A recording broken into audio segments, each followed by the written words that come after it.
The Lord is my shepherd, I shall not want. He maketh me to lie down in green pastures. He leadeth me beside the still waters. He restoreth my soul.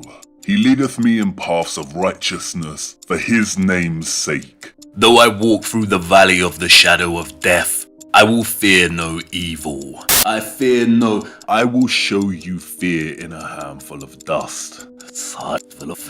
What are the roots that clutch? What branches grow out of this stony rubbish? Son of man, you cannot say or guess, for you know only a heap of broken images, where the sun beats and the dead tree gives no shelter, the cricket no relief, and the dry stone no sound of water.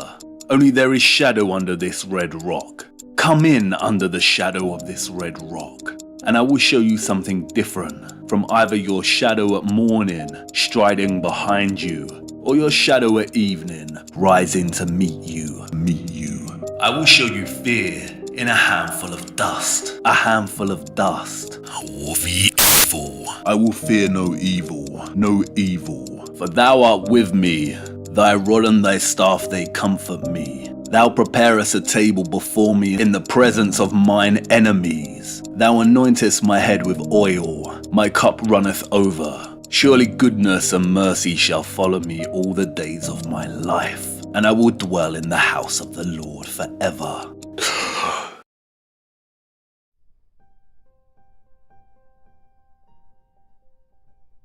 Ah, there you are. Good morning. We're still here stranded, but at least now the sun is rising. I'm hoping our vessel will be fixed very soon. But while we are still stranded, it's a good time to talk about this key I hold. This key is a kind of master key, and as we continue in our search for the rest and attempt to unlock certain doors, we will also use this master key to enrich our understanding of certain matters. As you will soon see, this master key unites many of the topics and matters of our concern, primarily the matter of lost time and history, of old world architecture, of our lost cosmology, and of the energetics of the world we live in. Our master key is complex and holds a wealth of information. We will not be discussing all it has to offer now, but rather just a small fraction of its secrets. I'm hoping what we will discuss now will prepare us well for the first door.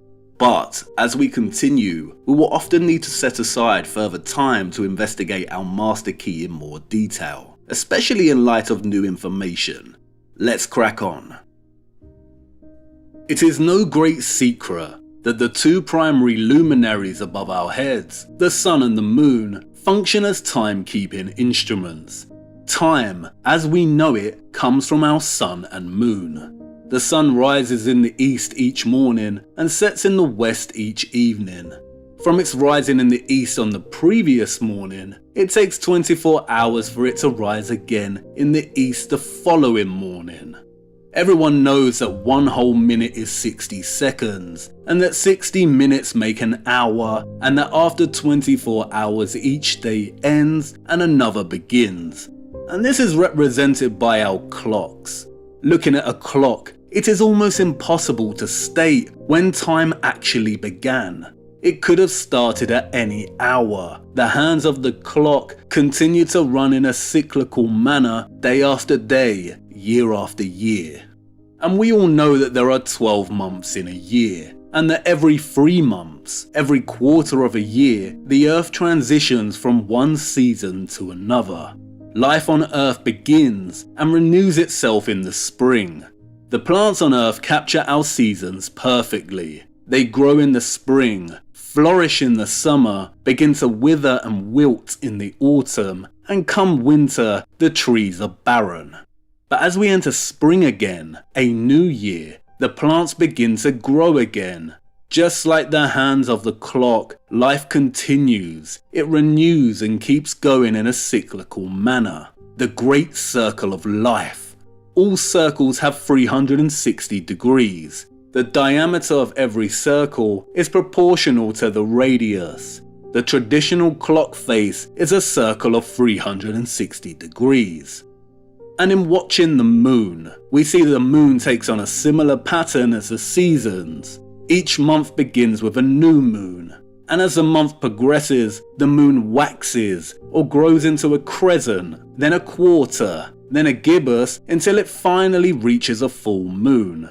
And then as the month continues into its second half, the moon begins to wane, back through a gibbous, a quarter, and a crescent until old, and then the whole process begins again. What the sun and seasons do over the course of a year, the moon does every month, like clockwork. And we live inside of this clockwork. We live inside of God's clock. But in case you hadn't noticed, this clock doesn't run as smoothly as one would expect. God made everything in perfect measure, but for some reason, he assigned 29.53059 days for the moon to complete its phases and 365.2422 days for the sun to journey from one vernal or spring equinox to another. Not only do these figures resist the tidy 360, the degrees of the circle, but they actually resist providing a convenient whole number for us. How can you have 0.2422 of a day and 0.53059 of a month? And this has proven problematic for pretty much all cultures when trying to establish their calendars. To reconcile a proper calendar in the seasonal cycle, the sun cycle must be manipulated to make that extra 0.2422 into a whole number. Adding a day every 4 years almost gets you there, but this then changes the average length of the calendar year over the course of 4 years to 365.25. If we subtract the solar year with this average calendar year, then we can see that it still overshoots the year by 0.0078 days, or 11 minutes and 14 seconds. 0.0078 days needs to be rounded up to 0.0080 or down to 0.0075. There is always a remainder. To reconcile this issue, those in charge of establishing official calendars employ intercalation. Intercalation in timekeeping is the insertion of a leap day, week, or month into some calendar years to make the calendar follow the seasons or moon phases. In the solar calendars, this is done by adding an extra day to the calendar every 4 years, and we call this a leap year. It's not spot on, but it's close enough. The lunar calendars, in their most common form, intercalate an extra day in the final month of the year 11 times over the course of 30 years. In calendar systems that use both the sun and the moon, or what is termed the lunar solar calendar, an extra 13th month or leap month is added every second or third year. It's all very complicated, and trying to dissect the way our calendars have transformed, manipulated, and misplaced time throughout history induces a swift and sharp headache. Because of the multitude of different calendars established throughout time by diverse cultures, and because ultimately our very own luminaries resist upholding tidy timekeeping behaviours, tracing time back through the calendar is an almost impossible task. If meaning, in the form of writing, is vulnerable to being lost in translation, then recorded time suffers the same susceptibility of being lost in intercalation. How to tell how much time has actually passed if the sun and moon, who inspired the very act of timekeeping in the first place, do not keep tidy time themselves? And this is what is of concern now. Why do our luminaries, primarily our sun, not behave in the way we would like them to behave in respect to time? At the end of Volume 1, the moon emerged as an unlikely but central character in our story. But it's now time to turn to another central character, that of the sun, whose importance is, in many ways, even greater. The sun is our master key. In 1999, J.L. Heilbron, professor of the history of physics and astronomy at the University of California, published a very interesting book titled The Sun in the Church. Its primary argument or point of exploration is in dissecting the notion that the Roman Catholic Church gave more financial and social support to the study of astronomy for over 6 centuries, from the recovery of ancient learning during the late Middle Ages into the Enlightenment, than any other and probably all other institutions.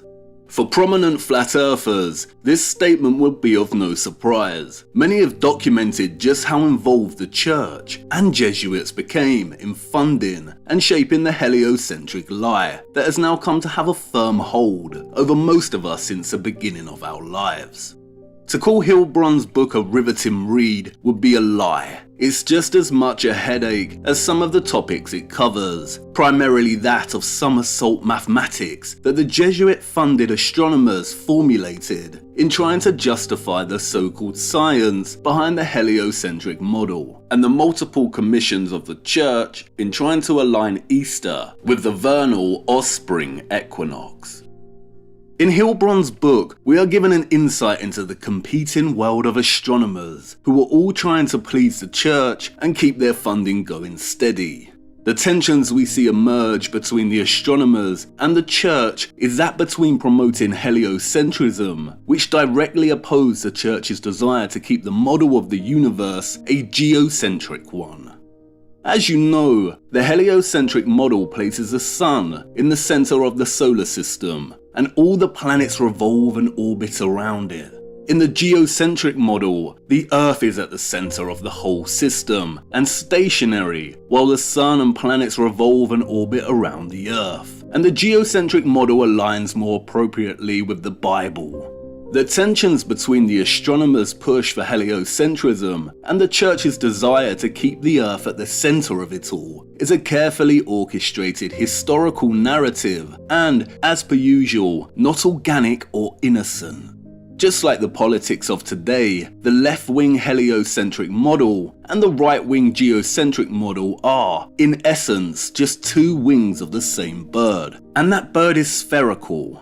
While on the surface, the church seemed like it wanted to keep heliocentrism at bay for fear of promoting a model that is in direct opposition to what the Bible specifically states, that the sun and moon move above us and that we are stationary, what they were really doing is orchestrating a head-to-head between 2 schools of thought, geocentrism versus heliocentrism. But in both schools, our realm is an unbelievable, unscientific spherical mass. This wasn't a flat plane going up against a sphere. This was a sphere at the center coming up against a sphere flying around a gigantic sun. Alas, the narrative of geocentrism versus heliocentrism is a tired old familiar playbook of funding both sides. But the war was already won before they started their pantomime. The Earth was declared a sphere. All they needed to do now was have the scientists and mathematicians declare that their findings worked better when the sun was at the center of it all. Mission accomplished. Poor geocentrism. It got used and abused on purpose to usher in heliocentrism. Now I know what you're thinking. Great, this guy is giving us a boring history lesson on the dusty old Jesuits who probably didn't even exist in the way we are told. I know, but keep focused. What follows is so important and we cannot progress without understanding it. It will be worth it in the end. What is absolutely fascinating about Hilbrun's book is that he demonstrates that, contrary to the astropolitics of the time, the church had actually invited the sun into its arms long before heliocentrism was declared the winner. In a manner reminiscent of the Roman Empire's fusion of pagan sun worship with Christian doctrine, the Jesuits permitted and funded a handful of astronomers to set up instruments to monitor the behavior of the sun right inside some of the greatest cathedrals ever constructed. These instruments are called meridianas. They are a type of heliometer, an instrument for measuring the behavior of the sun. A meridiana is a meridian line that runs from south to north in a large dark space or building with a hole in its roof. It is primarily constructed to observe the position of the sun's noon image. Meridianas are a type of pinhole gnomon. In essence, a gnomon is a simple instrument, usually a stick in the ground, that allows the observer to track the direction and position of the shadows cast by the position of the sun in the sky. This is how sundials work, and in observing the shadows of a sundial, the observer can ascertain what time it is. Rather than a shadow, the pinhole meridiana casts a sunspot or sun image through its hole. This sunspot will fall somewhere on the meridian line, and the sunspot will travel up the meridian until the sun outside reaches the highest point in the sky. When the sun reaches its highest point in the sky, this is what we call its zenith. And when the sun is at its zenith, this is officially solar noon. As the year progresses through the seasons, the height of the sun's zenith at solar noon will change, and so will the position of the sunspot on the meridiana. Please note, I am using the term zenith here to describe the sun's highest point in the sky on any given day. I am not using it in the strict astronomical sense of the sun being 90 degrees above our head. We will get to that much later. The gnomon of Saint Sulpice in Paris is a very famous example of one of these instruments. Here we see the meridian line run across the floor of the church and up to an obelisk. They placed the obelisk here because the church was not long enough to contain the length of the path of the sunspots throughout the year. As you can see from the diagram here, in winter the sunspot will directly hit the obelisk. This is because in the northern hemisphere, during winter the sun's zenith, its highest point at solar noon, is lower in the sky. As the year progresses through to spring, the sunspot will have tracked down from the obelisk and fall on the circle near the middle. This is the marker for the spring equinox. During the spring equinox, the sun's zenith is higher at solar noon than during the winter months. And as the summer begins, the sunspot will have journeyed all the way up to the start of the meridian line here. Solar noon during summer is when the sun reaches its highest point in the sky during its annual journey.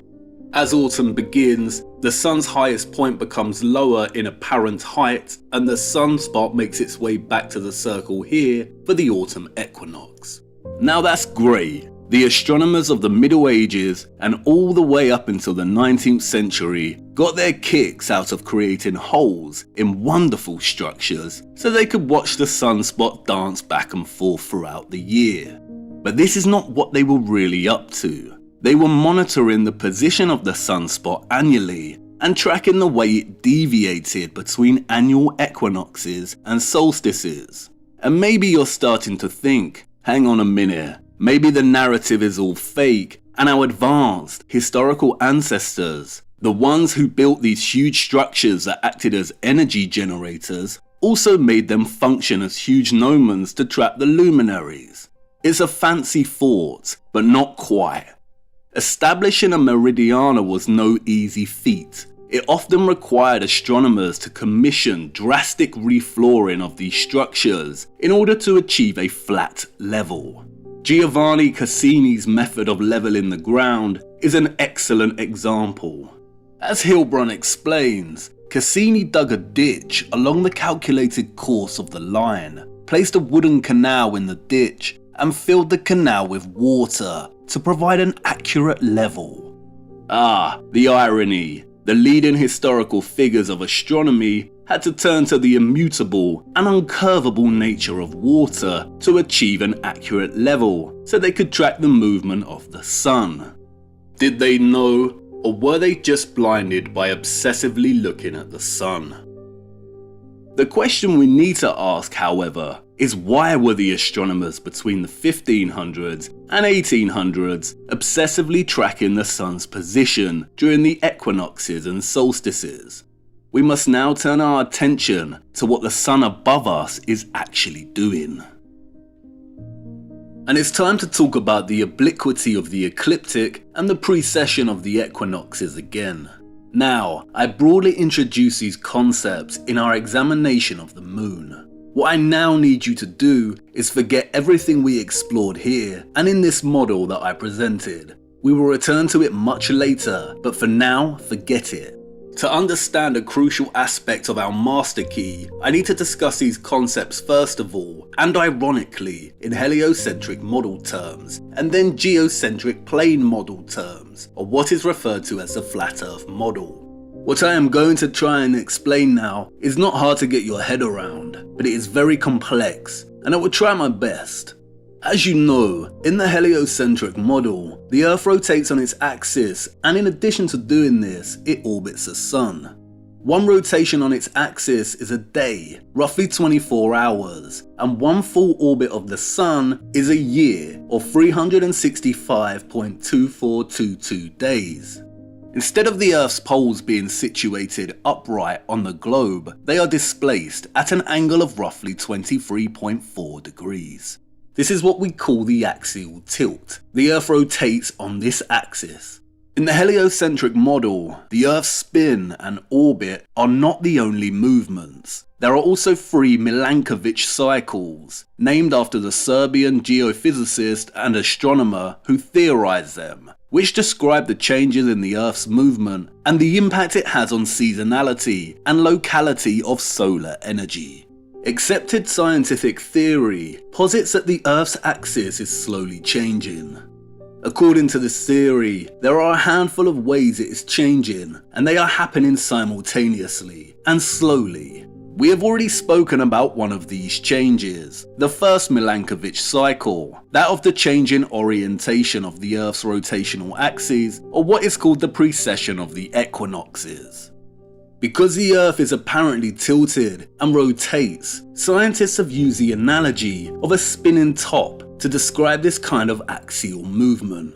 Like a spinning top, Earth doesn't just rotate in a fixed-like manner at an angle of 23.4 degrees, but traces out a cone-like trajectory very slowly over time. Because of this cone-like trajectory, the designation of our pole star directly above our North Pole, which is currently Polaris, will slowly change. Due to this precession, our pole star 5,000 years ago was Tuban, in the constellation of Draco. In 13,000 years from now, our pole star will no longer be Polaris, but will point directly at Vega in the Lyra constellations. Another way this precession is observable is in the rest of the stars above us. If our rotational axis changes to point at a different pole star, then all the positions of the stars and constellations we witness above will have also changed. And, as we discussed, one of the main demonstrations of the stars drifting from their fixed positions is the precession of the equinoxes. This drift happens very slowly, at a rate of 1 degree every 72 years, an entire constellation every 2,160 years. We can observe this by tracking the Sun's position on the equinox relative to the fixed stars beyond. The second Milankovitch cycle is much easier to grasp. It pertains to the shape of the Earth's orbital path around the Sun, or what is officially referred to as the eccentricity of the Earth's orbital cycle. The theory posits that the orbital shape of the Earth's path around the Sun fluctuates from circular to elliptical over a period of 100,000 years. As the theory states, these oscillations from circular to elliptical have a dramatic impact on glaciation, as they alter the distance of the Earth from the Sun, which therefore alters the amount of solar radiation that the Earth is exposed to. The eccentricity is affected by the gravitational attraction of the other planets, we are told, and is currently near its least elliptical, or most circular, and continues to decrease. The final Milankovitch cycle pertains to the shifting axial tilt of the Earth, or the shifting obliquity of its axes. Oblique is an adjective which means having a slanted or sloping direction, course or position, inclined, designating geometric lines or planes that are neither parallel or perpendicular. And in the heliocentric model, Earth's axis is indeed slanted. But in this model, we do not just live on a tilted and bloated spherical spinning top that is at once rotating and tracing out a cone-like trajectory, but its tilt also fluctuates. As you know, the current obliquity or tilt is 23.4 degrees, but this obliquity shifts and fluctuates between 21.1 and 24.5 degrees over a period of 41,000 years, we are told. And yet, despite all their models' complexity, we have yet to feel any motion in regard to the Earth. It is almost impossible to talk about the sun's position in the sky as if we were orbiting the sun. Try it yourselves, sit in your gardens and parks and speak about the position of the sun as if we were moving. It's morning and sunrise, which means we have spun half our cycle since yesterday evening. It feels weird to speak this way because it is unnatural. And this is because we do not feel any motion in regard to the Earth. What we actually perceive with our own eyes is the sun changing its path in the sky throughout the year.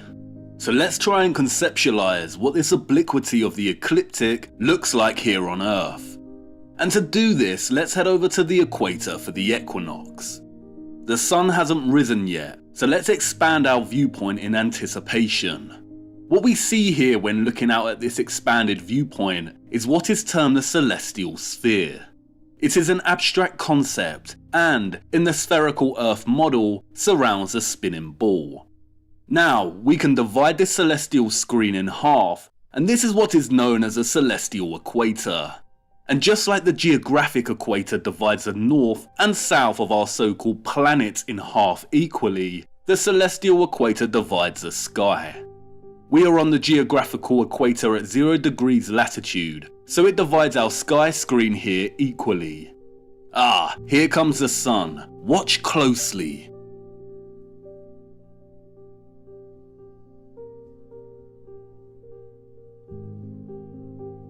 As you can see, when positioned on the equator during the equinox, the sun reaches its true zenith, which means it is directly overhead at 90 degrees.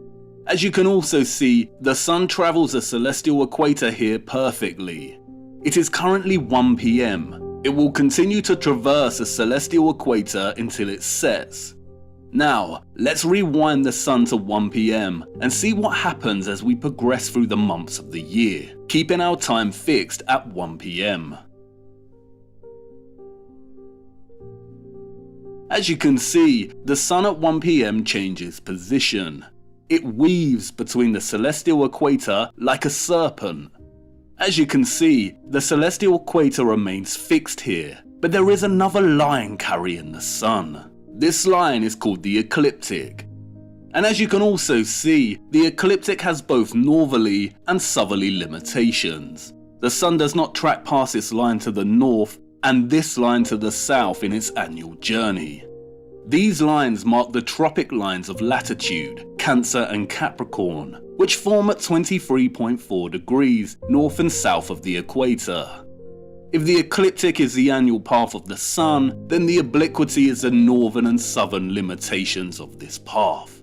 There is no 23.4 degrees tilt of the Earth, but the sun deviates 23.4 degrees either side of the celestial equator during its annual journey. I understand this is quite hard to visualize, so let's spend some more time on it. To conceptualize this, we will use 4 different points in the year, the equinoxes and the solstices. Here is the path of the sun throughout the day at the equator during the spring equinox. And now the summer solstice. And the autumn equinox. And finally the winter solstice. As you can see, there are 2 forms of motion here in regard to the sun. The first is a daily motion across the sky, and the second is the yearly drifting of this daily motion to the tropic lines of latitude and back. The annual drifting of the sun to the tropic lines is the obliquity of its path. Let's now relocate to 50 degrees latitude in the northern hemisphere and see what this looks like from this location. This is the spring equinox. And now the summer solstice.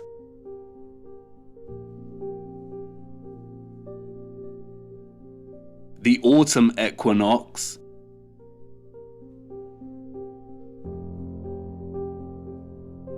and finally, again, the winter solstice. While it appears that the sun's height is changing throughout the year, it is ultimately an optical illusion. For instance, during the solstices at 50 degrees latitude north, it appears that the sun is higher in summer and lower in winter. But if we change our perspective to face southwest and combine the two images, you can see the sun is not increasing and decreasing in height during its annual journey, but its location relative to the celestial equator changes. Therefore, it looks higher in the summer in the northern hemisphere as it is journeying the Tropic of Cancer, and therefore closer to those living in this location. And it looks lower in the winter as it journeys the Tropic of Capricorn as it is further away. There is a very profound paradox surrounding this, and we will explore it much later in our journey. But play around with vanishing point vectors and it may become apparent. In all its simplicity, the obliquity of the ecliptic is nothing more than the geographic limitations of the sun's annual pathway. And these limitations are located at 23.4 degrees north and south of the equator. And as you saw in this demonstration, the sun's annual journey across its ecliptic pathway forms like a serpent sine wave or energized helix. You can also see that at some point the ecliptic line traverses the celestial equator. This occurs twice a year, and this is what we call the equinoxes. It is the meeting of two lines. And you can see here on the equinox, when the sun is at solar noon, that the cross these lines form visually represents the obliquity of the sun's path. There is a 23.4 degree difference between both the ecliptic pathway of the sun and the celestial equator. This is the obliquity of the ecliptic, or what the scientists have termed E. And it's because of the obliquity, because the sun drifts between the northern and southern tropics annually, that we have changing seasons. The heliocentric model posits that the obliquity of the sun's apparent pathway in the sky above us is due to the Earth's axial tilt. In this model, the seasons occur because of the tilt of the Earth.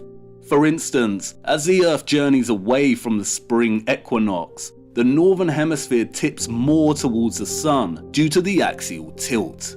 This means it is summer in the northern hemisphere. As the Earth rotates, the angle of its tilt changes, and therefore the seasons begin to change because of the variations in solar light and radiation hitting the northern and southern hemispheres. In the flat Earth model, it is the sun that is moving above us. This model attempts to capture the sun's path and its obliquity through the concept of a spiral coil.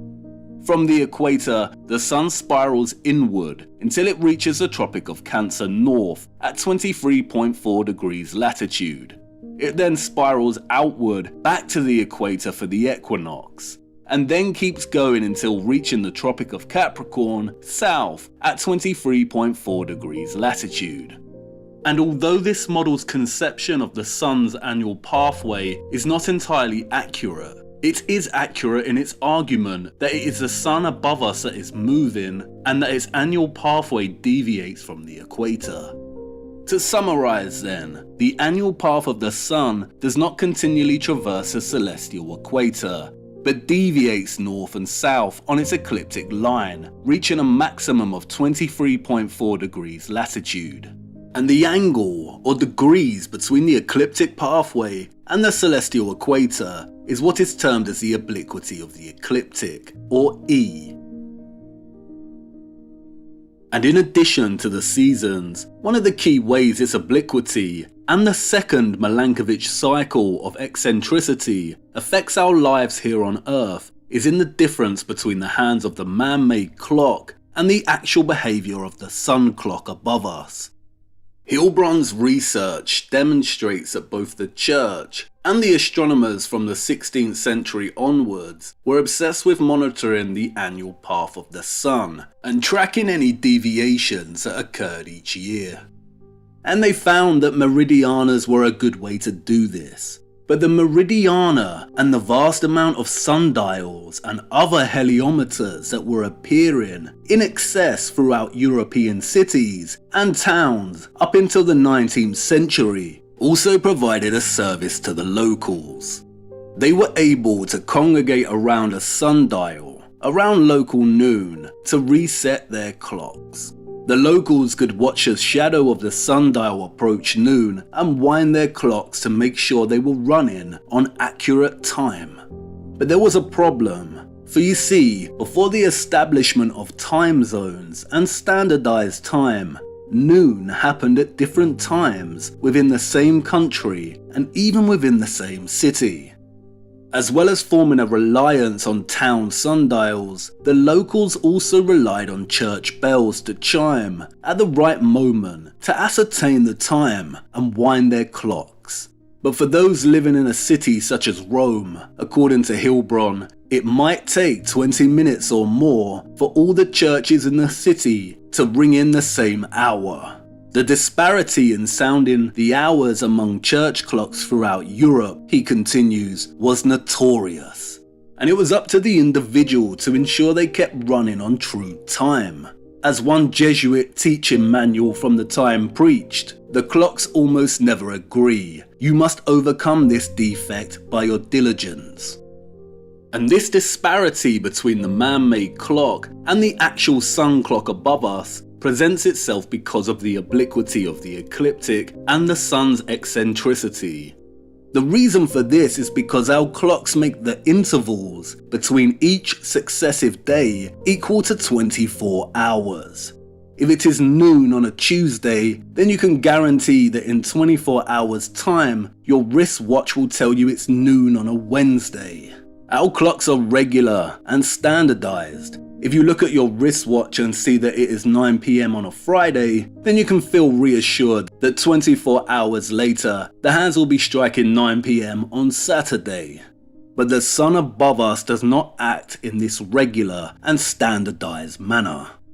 For instance, solar noon on the 7th of April occurred at 12:56 PM. But a month later on the 7th of May, it occurred 4 minutes earlier at 12:52 PM. If the sun only journeyed the celestial equator, like it does on the equinoxes, then the sun and the clock would align and solar noon would occur every day at the same time. But because of its obliquity, it slowly starts to fall out of sync with the man-made clock in its annual journey. And as the locals soon found out, the amount of discrepancy between their clocks and the actual time told by the shadows cast from the sun above changed from day to day. The fault was not only in the clock. No matter how accurate its movement, a clock made to tell equal hours throughout the year must disagree with the sun most of the time. And that was fine, as the locals ensured they kept their clocks aligned to the sun. But then another problem arose. As the locals became good at congregating around town sundials and making sure their watch time and the sun time aligned, they would notice that during 2 periods of the year, the shadows of the sundial would move faster and slower than the hands of their clocks. This is the effect of the second Milankovitch cycle, the sun's eccentricity. Because the sun's annual pathway between its tropic limitations is not a true circle, but is slightly elliptical, the sun moves a maximum of 14 minutes slower in February than a man-made clock, and moves at a maximum of around 16 minutes faster than the clock during November. Remember, on the 7th of April, solar noon occurred at 12:56 PM. While on the 7th of November, it occurred at 11:40 AM, a whole 16 minutes faster, including the hour for daylight saving. And that's because the sun's annual pathway between its tropic limitations is not a true circle, but is slightly elliptical, and therefore doesn't move with one regular speed, but speeds up and slows down during 2 times throughout the year. And if you combine both the effects of the obliquity and the eccentricity, you end up with a graph looking like this. The horizontal line here represents our man-made standardized clocks that bring in each new day with 24-hour-long intervals between successive days.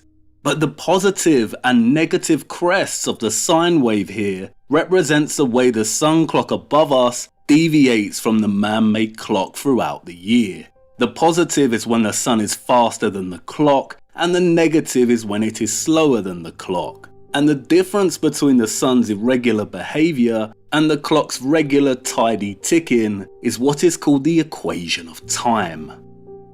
If you were to set up a camera in the same spot and take a photograph of the sun throughout the year, ensuring that you took the photograph at the exact same clock time each day, you'd witness something very, very special. It's called the analemma. It is one of the most magnificent and mind-blowing phenomena related to the luminaries, and it captures the influence of the obliquity and the eccentricity of the sun's path perfectly. The shape of the analemma, the figure of 8 with uneven lobes, or some might even say the figure of a fish, is a celestial embodiment of the equation of time. If there were no obliquity and eccentricity, and the sun ran as our man-made clocks run, if each interval between successive solar noons was in fact 24 hours, then there would be no analemma throughout the year. The sun would appear at the same point in the sky at the same time of day throughout the year. The analemma would be a dot. If the sun's obliquity, its northern and southern drifting, was still present, but the eccentricity of the path was circular and not elliptical like it is today, then the analemma would be a symmetrical figure of 8, and its southern and northern lobes would be of equal size. And really, the easiest way to demonstrate just how much the obliquity of the ecliptic, the 23.4 degrees drifting of the sun in its annual path to the north and the south, affects our lives on Earth is to imagine if it didn't exist at all. Let's also imagine that the eccentricity was always circular. If we reduce the obliquity to 0 degrees so that the sun's path ran completely perpendicular to the celestial equator throughout the year, then not only would the sun keep tidy time and align with our clocks, but there would be no seasonal fluctuations, and day and night would be equal length, day in, day out, year in, year out. And John Milton, in his epic poem Paradise Lost, theorized that the sun's path in the pre-fallen Edenic world had no obliquity. Some say he bid his angels turn askance, the poles of the earth twice 10 degrees and more, from the sun's axle. They with labour pushed oblique the centric globe. But what would happen if the obliquity increased to 90 degrees? The limitations of the sun's path, the tropic lines of latitude, would then be relocated to here. And there would be a dramatic effect on seasonality. A lot of ice would melt, wouldn't you say? And here is where it gets very interesting.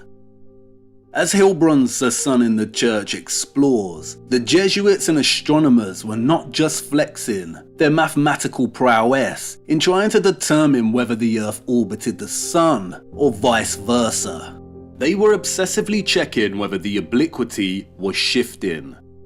As early as 2000 BC, different cultures were measuring the obliquity, we are told. And it was widely believed during the Middle Ages that the obliquity oscillated around a mean value. What does this mean? Since the Middle Ages, the 23.4 degrees has been, give or take, the accepted mean average. And Milankovitch later hypothesized that Earth's axial tilt varies over a 41,000 year period from 22.1 to 24.5 degrees. And like we just briefly demonstrated, if the angle of obliquity were to change, then both tropics would move in tandem. As you know, there are 5 prominent circles of latitude. We have the Arctic and Antarctic circles, the Tropic of Cancer and Capricorn, and in the middle we have the equator. These lines of latitude are what is known as parallels. They are bound by one another. If one were to move, then another line of latitude would also move in parallel. In the flat Earth model, this would mean these concentric spiral rings would begin to shift in parallel, either moving closer together or further apart. If the obliquity changed to 10 degrees, then they would shift closer to the equator. If the shift went to 60 degrees, then they would move further apart. In the less popular and underrated rectangular models of flat Earth, the same thing would happen. The tropic limitations would shift closer or further from the equator, and the Arctic and Antarctic lines would also be relocated. And you might want to ask, why did Milankovitch only hypothesize a shift in obliquity between 22.1 and 24.5 degrees? A shift of 1.1 degrees from 23.4 to 24.5 and 1.3 degrees from 23.4 to 22.1 seems, after all, quite a small fluctuation in the grand scheme of things. Why wouldn't the obliquity ever go back to 0 degrees or all the way to 90 degrees in their model? Before we theorize, let's quickly examine what Wikipedia tells us about this shift. As they state, the Tropic of Cancer is currently shifting southward at a rate of almost half an arcsecond of latitude, or 15 meters per year. As a result, approximately and on average, the tropical circles are drifting towards the equator and the polar circles toward the poles by 15 meters per year. If the tropics are currently shifting at almost half an arcsecond of latitude each year, how long would this take to see some significant change in their location? Just like how clocks divide the hour into minutes and the minutes into seconds, 1 degree of latitude can be broken down into arc minutes and arc seconds. 60 arc seconds make an arc minute, and 60 arc minutes make 1 degree. Just as there are 3,600 seconds in an hour, there are also 3,600 arc seconds in a degree. If the current rate of shift in obliquity is 1 arc second every 2 years, then we can times 2 by 3,600 and we get a rough, rounded up estimation that it would take 7,200 years for the obliquity to move 1 whole degree. Wow, that is a very long time. It is 100 times slower than the precession of the equinoxes, in which the fixed stars drift from their fixed positions by 1 degree every 72 years. This rate of half an arcsecond is also consistent with Hilbrand's analysis of the data collected by astronomers between 1700 to 1800. And if Milankovitch is correct, then after 7,200 years, the obliquity will have changed from 23.4 degrees to 22.4 degrees, and will continue to decrease for a few more centuries before turning and beginning to shift back the other way. And now I know what you want to say. They are liars. How do we know the obliquity fluctuates between 22.1 and 24.5 degrees? It could keep decreasing beyond 22.1 degrees. And they've also lied about our history, so how can we trust the alleged data records regarding this shift? The obliquity could have been doing anything in the past. And I agree, they are tremendous liars. The problem with the luminaries, the sky clock above us, is that the drifts and shifts happen very slowly. And we only live an average lifespan of 70 or so years. The motions above us could speed up, slow down, change course, stop altogether. And we wouldn't know about it, especially if the historical data is fraudulent. As Hilbrand states in his introduction, and in his 66th citation, among the old meanings of mathematizer, to mathematize, was to cast a spell. There will be time to let our imaginations run away with themselves, but before that, let me introduce you to the work of George Dodwell. In 1934, Australian astronomer George Dodwell turned his attention to the obliquity of the ecliptic. His investigative research spanned many years and was not published in his lifetime. In his study of various ancient astronomical and solar observatories and the data the ancients collected on the shift in obliquity, Dodwell discovered that the historical data, which dated beyond 2000 BC, deviated from the contemporary average rate of half an arc-second every year, quite significantly. Dodwell collected all historical measurements of the shift in obliquity, scrutinized them, and then presented them in this graph, titled the Curve of Obliquity. The first thing that is fascinating about Dodwell's graph and findings is that he demonstrates that the obliquity was 25.1 degrees in 2000 BC, which is already beyond Milankovich's threshold of 24.5 degrees. Dodwell also demonstrated that as the obliquity declined over the centuries towards the current 23.4 degrees, it formed a very recognizable pattern. This pattern here, Dodwell argues, is evidence of a curve of recovery. What does this mean? Well, as the obliquity went from 25.1 degrees from 2000 BC to the current 23.4 degrees, it underwent a pattern of oscillation. This is represented here by this sine wave. As the centuries unfolded, the obliquity would decrease slightly and then increase back. It would oscillate. But, and this is crucial, if you look closely, you can see that each successive wave here decreases in size as the centuries continue. These maximum and minimum fluctuations repeat 3 times, but each time they decrease. This pattern, Dodwell states, is what is known as a curve of recovery. And it means that while the obliquity has been decreasing in degrees since beyond 2000 BC, its fluctuations here show that it is actually settling. Dodwell argues this proves a movement of recovery, from a great disturbance back here to a slow fluctuating decrease until reaching an equilibrium around the 19th century here. Dodwell's research implies that, unlike the accepted Milankovitch theory, the shift in obliquity could actually be a stabilization effect that is occurring in the aftermath of a much greater disturbance. Dodwell concluded that this great disturbance was the Great Flood. And that's very interesting. We have John Milton on one hand, saying that after the fall of man, God asked his angels to turn the sun's axis oblique, and we have Dodwell on the other, demonstrating that the obliquity shifts are actually an attempt to recover in the aftermath of the Great Flood. Could this be why our sun appears out of sync with time? Because a great historical event changed its course? And if Dodwell is correct, then that would mean that this event took place sometime before 2000 BC, or over 4,000 years ago. But what if our timeline is incorrect? What if they have added 1,000 years here or there? This graph would certainly compress if so. We will not be solving the problem of shift in obliquity. We are, after all, mere mortals with short lifespans. But these so-called ancient solar observatories do warrant some further investigation. Are they genuine, or just repurposed sites like the cathedral heliometers? I want to show you something now that's quite remarkable.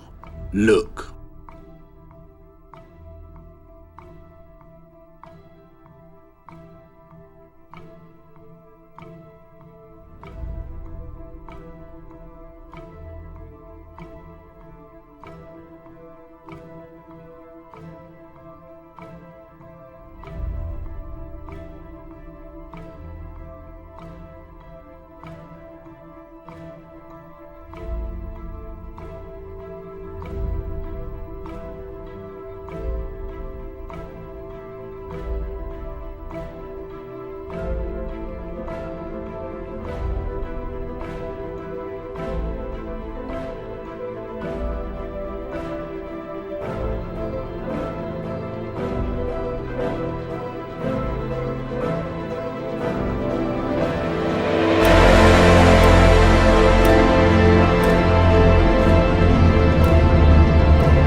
Whoa.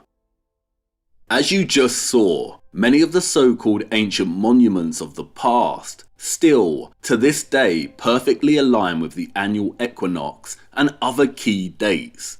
And before you get too excited and start claiming that those of the old world were true masters of the universe and built these structures to align perfectly with the equinox, let's look a little closer at this.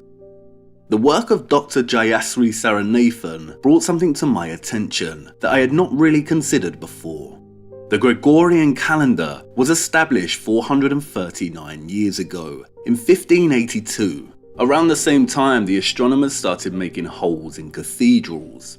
And one of the primary purposes for its creation was to stop the calendar drifting from the equinox date of March 21st. As if things were not confusing enough already, the solar or tropical year is determined by the length of time it takes for the sun to journey from one spring equinox to the following spring equinox. And this amounts to 365.2422 days. But a sidereal year is the time it takes for the sun to return to the same position with respect to the fixed stars beyond. The solar year is 20 minutes shorter than the sidereal year, and they tell us this is because of the precession of the equinoxes.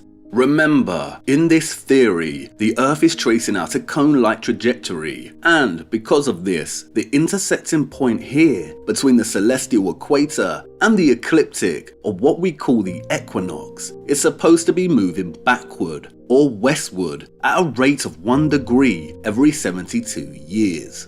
If the sun falls behind by 20 minutes a year, this means it falls behind an entire 24 hours, a whole day, every 72 years.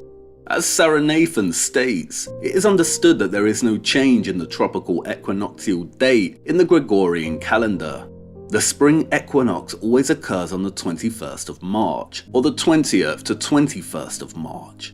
As per precession theory, this date must have drifted by 5.9 days since the inception of the Gregorian calendar, 430 years ago, but it is found to be occurring on the same date. These structures should not align with the March 21st equinox date of today if they were built hundreds, if not thousands of years ago, to align with the equinox date of their time. The brainwashed will shout that this is because the Gregorian calendar is constructed to ensure the March equinox pretty much remains the same, give or take a day or two. But the only adjustment in the calendar is for the leap year. You cannot tell me that these structures align exactly on this date because the calendar computes one leap year every 4 years. If this Mayan pyramid was built over 1,000 years ago, then the calendar date of the equinox should have shifted by 13.8 days. The serpent shadow should not appear in March. If Angkor Wat was constructed 900 years ago, then the date should have shifted by 12.5 days. And what about structures like the Temple of Abu Simbel? Every year, on the 22nd of February and October, this chamber is illuminated by the sun to mark King Ramesses' birthday and coronation. These dates are not on the equinox, and yet they still align today, with a structure that has allegedly held this alignment for thousands of years. And we see the same thing here with Newgrange, a structure that is allegedly 5,000 years old, but still aligns with the winter solstice date year after year. This date should have drifted by 69 days. If Stonehenge was constructed over 4,000 years ago, then the calendar date of the summer solstice should have shifted by 55 days, which means it should occur in April. To think these alignments are all the work of the Gregorian calendar is absurd. No, the only reasonable explanation for this is that the Earth and Sun are bound in their alignment and that there is a complete absence of precession or movement in regard to the Earth. And really, it's marvellous when our two key opponents, that is, his story and heliocentrism, unashamedly enter a stalemate. Mr. Tyson and Mr. Cox want you to believe that not only is our realm a spherical mass that orbits a gigantic sun, which squats stationary millions of miles away, But they also want you to believe that this spherical mass is tilted on its axis, wobbling and precessing. All the while, not one of our senses perceive this motion, and both the ancient structures of the past and the Gregorian calendar prove that there is no axial precession. They prove that the Earth and Sun are bound in their alignment, and it is the Sun that is moving relative to the fixed stars beyond. And then you have the pseudo-archaeologists and pseudo-historians such as John Major Jenkins and Graham Hancock trying to do the damage control. If the Great Pyramid and Angkor Wat have astronomical alignments, then, according to Hancock, this means that they must have been built over 20,000 years ago to align with the precession of the Earth. John Major Jenkins declared that some of these structures and their astronomical alignments mean that they were built as a precessional clock with its alarm set for the 21st century. Yeah, right, it's one of the most ridiculous statements ever made. The Earth is not moving, it is the luminaries that are moving. And there we have it. Are the astronomers lying, or are the historians lying? They have a stalemate, but we have a checkmate. And here is the problem. How genuine are structures like Stonehenge, the Great Pyramid, Angkor Wat, the Temple of Abu Simbel? We do, after all, have proof of them moving and messing with structures like Stonehenge and Abu Simbel. Do you know when Angkor Wat was allegedly rediscovered by the West? In 1860. Why did it need rediscovering? Did you know that Angkor Wat was perfectly replicated for the colonial World's Fairs in Marseille and Paris in the early 20th century, just 60 years after its rediscovery? Just how old are some of these structures, especially the sites that align with the sun? Did you know that many obelisks also functioned as huge gnomons? Even the Great Pyramids themselves, Dodwell writes, were, for practical purposes, essentially gnomons on a gigantic scale. Do you know where they got the inspiration to use the obelisk in St. Sulpice? Ancient Rome. As the legend goes, Augustus erected an obelisk that he stole from Egypt and used it as a huge sundial to express his power and glory. Nothing remains of Augustus's huge sundial today except the obelisk, now moved from its original location. Do you know how many of these structures have been moved, altered, broken, redesigned and repurposed? Have you ever done a tour of the cathedrals in Europe and counted all the instruments they contain that record the movement of the sun? Why and for what? Why do so many cities around the world feature giant obelisks? And I know what you're going to say. It's because those of the old world were the true masters of the universe and built all of their structures in accordance with the luminaries. Again, it's a fancy thought, but no. Many of us have fallen into the trap of underestimating repurposement. Let's briefly recap and see what we have so far. 1. Our sun does not keep tidy time like our clocks, and this is primarily due to the obliquity of its annual path. 2. There was a huge, organised and commissioned effort funded by the Jesuits in the Middle Ages and up until the 19th century to track the movement of the sun and its change in obliquity. And this resulted in the repurposement of many structures. The Gregorian calendar was also established during this time period. 3. No aspect of the heliocentric and Milankovitch theoretical models can appropriately explain why the sun has an obliquity of 23.4 degrees. 4. Dodwell's analysis shows that the sun's shift in obliquity demonstrates a pattern of recovery from a much larger disturbance in the past. 5. Many of the so-called ancient structures in our history align with the luminaries, especially the sun. The authenticity of many of these structures is questionable.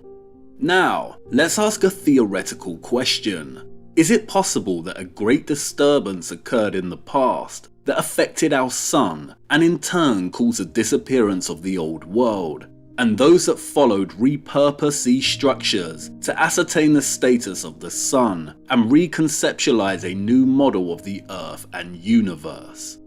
And now let's take this even further and ask more of a sweeping theoretical question. What if, like with all world nations, tensions emerged in the old world and there was a war, and that war culminated in a great disturbance that altered the behaviour of the sun, and as a consequence caused a lot of people to vanish? Did a certain faction of people conquer the old world and subsequently come to worship the sun because of this? I sound like a conspiracy theorist.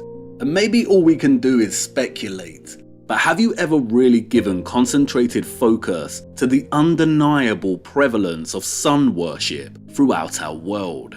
And that number, 666, if we subtract 23.4 degrees from 90 degrees, we get 66.6 degrees. Could the origin of that number come from the sun? Did the sun's annual path and its limitations historically extend to 90 degrees? Surely not. The seasons would be very dramatic. But what if the realm is bigger than we know? What are poles anyway? And who worships the sun? What is light? Did all cultures that came before worship the light, or did something else happen? What does it mean to go from dark to light? Why did Joshua ask God to make the sun stand still? And who writes history? Who rewrites, repurposes, appropriates, and destroys history? Those that triumph. Do not underestimate repurposement. And here is one final question, and this question is going to become one of our investigative tools from now on. Our entire lives have been shaped by a false, heliocentric cosmology, and our methods of keeping time are fundamentally heliocentric. But what if our entire historical narrative has been rewritten and reshaped as a heliocentric one? And what lies beneath it?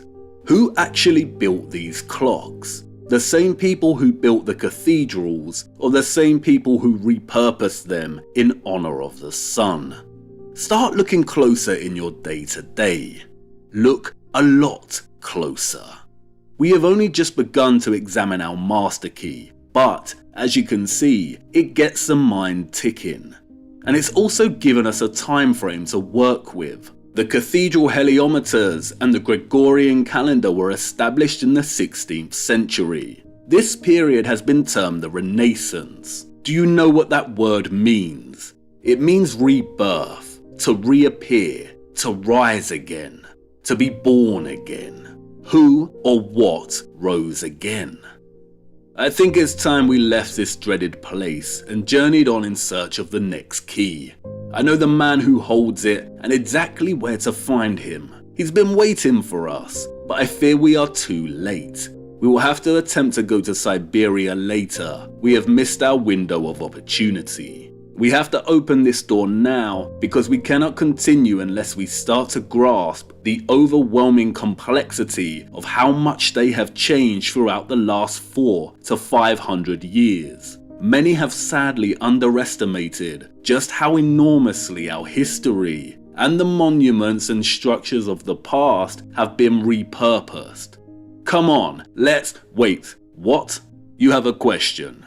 These ancient structures still align with the equinox date of March 21st, and this proves that the Earth and Sun are bound in their alignment, right? Yes, that's correct. Then how can the magnetic pole be moving and taking the Sun with it like you said in this model?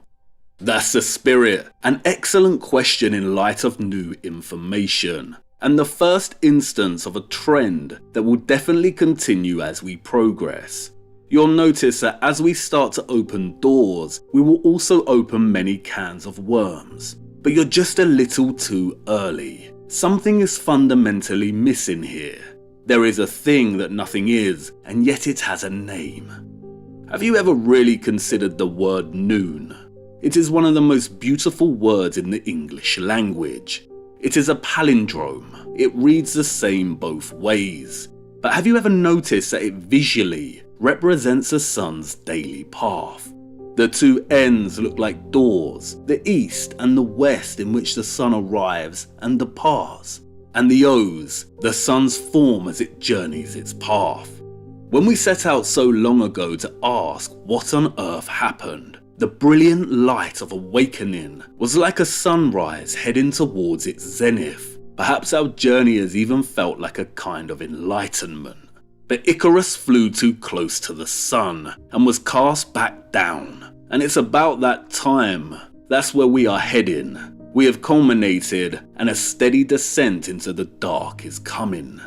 It'll be clear what I mean by this as we continue. And please forgive me, I had to introduce a story this way to open your eyes, and I couldn't have done it any other way. Up until now, I have presented the general consensus on both our hidden history and hidden cosmology, but you're awake now, and as we continue in our quest for the keys, a lot of what we've covered will need to be looked at very critically. And it's better this way. It's better to debunk myself than stomp on others. And although it's not time, you're right. Our master key paves the way for us to critically look at the path of the sun above us. The sun is not moving in this circular manner as the flat earth model depicts. All cosmologies, whether spherical, concave, flat azimuthal, or flat Mercator fail, and the dynamic between the model, the map, and the sun is the problem. We will be looking closer at all cosmologies much later. And don't worry, our two central characters will meet at some point, for what would our journey be without the appearance of the corona?